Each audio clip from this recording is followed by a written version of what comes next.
We're like fire and gasoline. Come and light it up with me. It's the first rehearsals of the second semi-final. It's time to talk about San Marino, Estonia, Czech Republic and Greece. Welcome back to my channel.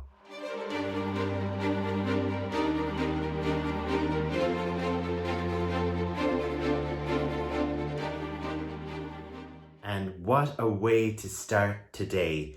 Senhit and Adrenalina.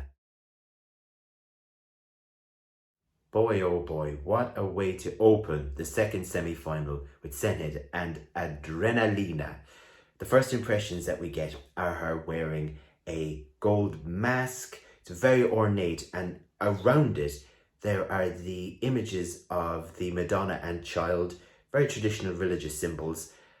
Not the Madonna that performed in Tel Aviv in 2019, of course. Senhit is flanked by her 4 backing dancers in a kind of a champagne satin effect, but they're wearing a bit like those wrestler masks, and the stars around the eyes.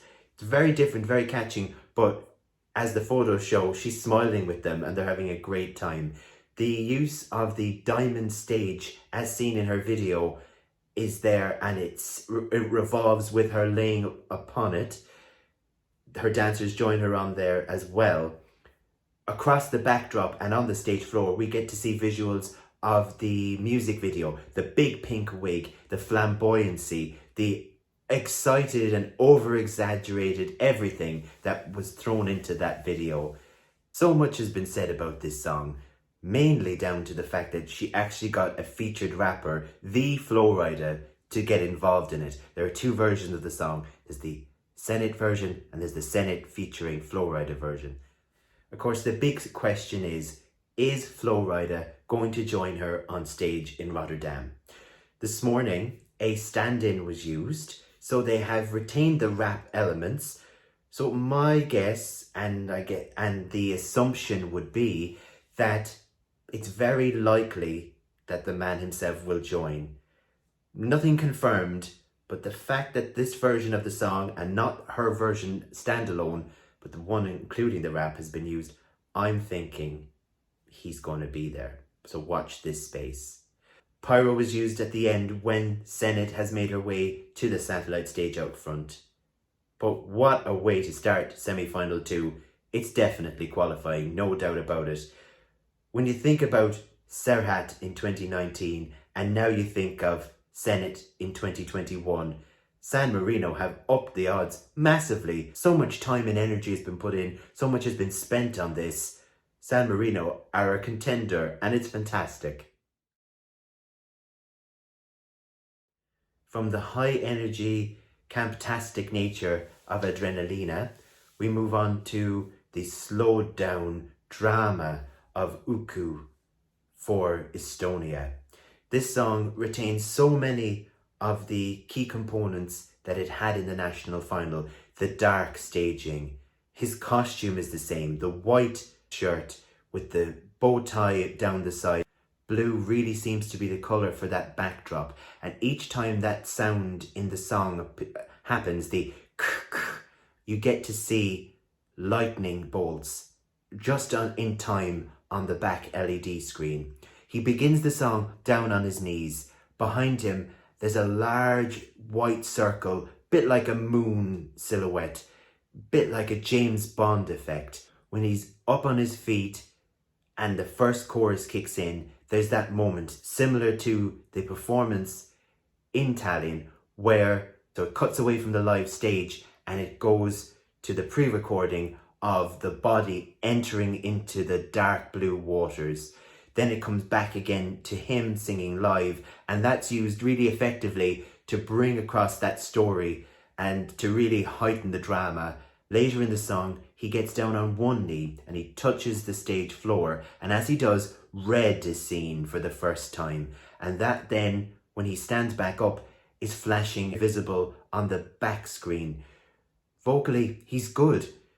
This is the first rehearsal, so I'm not going to be dwelling too much on that. There's a lot of built-in vocals, but I believe I definitely heard live backing vocals as well. The sweeping camera angles really do build and build the tension within the song. And I have to say, it's really effective. They had a formula that worked, and they're sticking to that for this, and it translates really well to the big stage. For the Czech Republic, Cristo, with a brand new hairstyle and a really sparkly gold jacket. You can't go wrong with one of those. He starts the song at the back of the stage. The LEDs are open and there are light columns that are positioned around, and he stood in the middle. He then makes his way forward onto the main stage, and his dancers are seen for the first time. There are 4, 2 male, 2 female. The female dancers have moments where they come towards him, but Benny, he's too cool for that. He's gonna keep on going.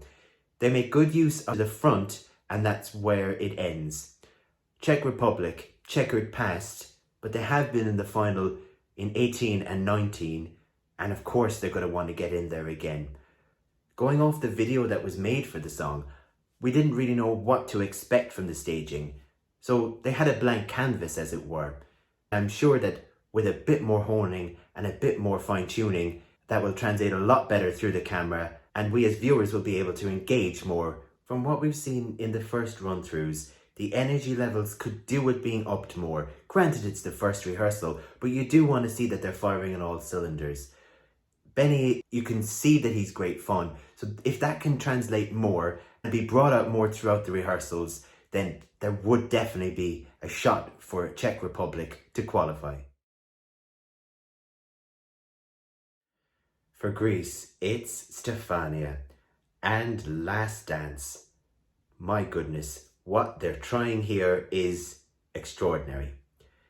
Stefania looks incredible in a striking purple glitter shimmer sleeveless catsuit with cutouts. Her vocal is great, and there's even a wink in there for us Chiara fans, a little ode to Malta 1998 perhaps. So let's get down to the performance of this and what they're trying to do. Green screen and live, that is risky, but hopefully from what we've seen, they're in a position where they're just starting out. They have some things to work through, and what we're going to get at the end will be incredible on TV. So to set it up, she begins the performance alone center stage with the full backdrop showing. Then it moves out so that she's turned around and her back is to the audience. So we see the Ahoy and the lights, and while that's happening, the setup is being put in place for the green screen show. So what's there is a platform or a podium with steps on each side that Stefania then approaches and steps up. One of her backing dancers, who's completely in green, she then leans back on him, so then we get a kind of a silhouette as if she is floating on the stairs. She then makes her way to the top, and then what we see on either side are her dancers, but we only get to see part of their costume. So it's a cap and a jacket, but we don't see the person underneath because they're wearing the green in a full face and body legs, so you don't see their shoes or anything. Similarly on the other side, there's a hoodie. It's all very risky, but from what they're attempting to do, I feel like with time on that stage, they will get to it. Of course, at times lights are too bright on the platform or on the backing dancers, and so you get to see a reflection that you shouldn't. But all of these kind of things can be ironed out, I have no doubt. With the setup for such an ambitious performance, they then need to get that off the stage. So similar to how they brought it on, Stefania again comes back onto the main stage and her back is to the audience. We see the sweeping shots of the Ahoy and fantastic light beams across the arena, and then in the time that we've got those shots, they've got the stage cleared and her dancers all emerge. We can see them at last. They're not floating clothes anymore. They're real life people, and they join her in a much more traditional way to finish that last dance. This is the first video for the first rehearsals of semi-final 2. A second video will appear later, featuring Austria, Poland, Moldova, Serbia, and Iceland, in no particular order. Thanks for watching.